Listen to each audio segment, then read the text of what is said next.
സത്യം പറഞ്ഞാൽ വലിയൊരു കാലാവസ്ഥാ പ്രതിസന്ധിയിലൂടെയാണ് കേരളം കടന്നു പോകുന്നത്. കുറച്ച് ദിവസമൊക്കെ മഴ പെയ്തു. അതിനുശേഷം ഇപ്പോൾ ശരിക്കും കൊടും ചൂടാണ്. മഴ പെയ്യുന്നതേയില്ല. പ്രത്യേകിച്ചും തെക്കൻ കേരളത്തിൽ വലിയ തോതിലുള്ള ചൂടും ഒക്കെയാണ് അനുഭവപ്പെടുന്നത്. അടുത്ത ദിവസങ്ങളിലൊന്നും മഴ പെയ്യും എന്നുള്ള സൂചനകൾ പോലുമില്ല. അപ്പം ഈ തെക്ക് പടിഞ്ഞാറൻ മൺസൂൺ നമ്മളെ കേരളത്തെ ചതിച്ചോ എന്നുള്ള ചില ചോദ്യങ്ങൾ ഇപ്പോഴും ഉയരുകയാണ്. എൽനിനോ പ്രതിഭാസം, ശാന്ത സമുദ്രത്തിൽ നിന്ന്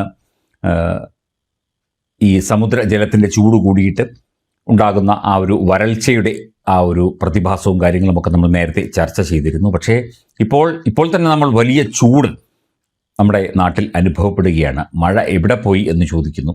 ജൂൺ മാസമൊക്കെ നമ്മൾ പണ്ട് സ്കൂളിൽ പോയിരുന്നപ്പോൾ വലിയ മഴയായിരുന്നു. ഇപ്പം മഴ കാണാനേ ഇല്ല. ആകെ 3-4 ദിവസമാണ് മഴ പെയ്തത്. കേരളം ഉൾപ്പെടെയുള്ള വിവിധ സംസ്ഥാനങ്ങളിൽ തെക്ക് പടിഞ്ഞാറൻ മൺസൂൺ വരവറിയിച്ചുവെങ്കിലും മഴയുടെ തോതിൽ വൻ കുറവാണ് ഇപ്പോൾ രേഖപ്പെടുത്തിയിരിക്കുന്നത്.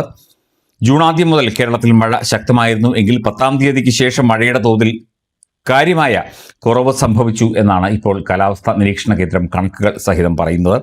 കുറവ് സംഭവിച്ചു എന്നാണ് കണക്ക്. കേരളത്തിൽ മാത്രമല്ല, അയൽ സംസ്ഥാനങ്ങളിലും മഴയിൽ വലിയ കുറവുണ്ടായി. തെക്ക് പടിഞ്ഞാറൻ മൺസൂൺ സീസൺ ഔദ്യോഗികമായി ആരംഭിച്ചിട്ട് 2 ആഴ്ചയായെങ്കിലും മഴയുടെ അളവിൽ കുറവ് തുടരുകയാണ്. ജൂൺ 1-നും 17-നും ഇടയിൽ രാജ്യത്തെ മഴ ശരാശരിയേക്കാൾ 38% താഴെയാണ്. ഇത്തരത്തിൽ മഴ താഴെയായി കഴിഞ്ഞാൽ നമ്മുടെ ഇന്ത്യ പോലുള്ള ആ ഒരു രാജ്യങ്ങളിൽ വലിയ വരൾച്ചയ്ക്ക്, അതായത് ഭാവിയിൽ 5-6 മാസം കഴിയുമ്പോൾ വലിയ വരൾച്ചയ്ക്കുള്ള സാധ്യത, ജലലഭ്യത കുറവിനുള്ള സാധ്യതയൊക്കെ തന്നെ നമ്മൾക്ക് ചൂണ്ടിക്കാണിക്കേണ്ടി വരും. അത് വലിയ തോതിൽ നമ്മുടെ കൃഷിയെയും നമ്മുടെ മറ്റ് വ്യവസായങ്ങളെയും ഒക്കെ തന്നെ കാര്യമായി ബാധിക്കും. കുടിവെള്ളം പോലും കിട്ടാത്ത അവസ്ഥയിലേക്ക് നമ്മൾ എത്തിച്ചേരാനുള്ള സാധ്യത തള്ളിക്കളയാനാവില്ല. ശരാശരിയേക്കാൾ 38% താഴെ. ജൂൺ അവസാനത്തോടെ മഴ ശക്തിപ്പെടും എന്ന പ്രതീക്ഷയുണ്ട്.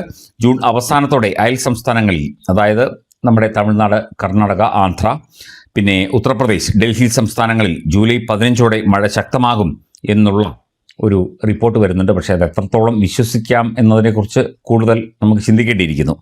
ഈ വർഷം കേരളത്തിൽ തെക്ക് പടിഞ്ഞാറൻ മൺസൂൺ ജൂൺ 4-നാണ് ആരംഭിച്ചത്.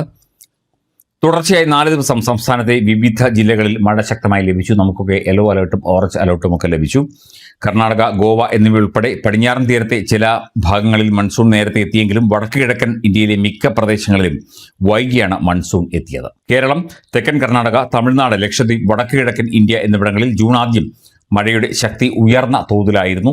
എന്നാൽ പിന്നീട് മഴയുടെ തോത് അതിവേഗം കുറഞ്ഞു. തെക്ക് പടിഞ്ഞാറൻ ഇന്ത്യ മേഖലയിൽ ജൂൺ 10 വരെ 8%-ലധികം മഴ അധികമായി രേഖപ്പെടുത്തി. ജൂൺ, സെപ്റ്റംബർ മാസങ്ങളിൽ തെക്ക് പടിഞ്ഞാറൻ മൺസൂൺ ഇന്ത്യയുടെ വാർഷിക മഴയുടെ 70%-ലധികം നൽകുന്നുണ്ട്. സാധാരണയായി മെയ് 3-ാം വാരത്തിൽ ആൻഡമാൻ കടലിൽ എത്തുന്ന മൺസൂൺ ജൂൺ 1ഓടെ ആൻഡമാൻ കടലിൽ എത്തുകയും ചെയ്യും. മഹാരാഷ്ട്രയുടെ മൺസൂണിനായുള്ള കാത്തിരിപ്പ് ഇപ്പോൾ നീണ്ടു നിൽക്കുകയാണ്. സാധ്യമായ ആരംഭത്തിന്റെ വ്യക്തമായ സൂചനകൾ ഒന്നുമില്ല.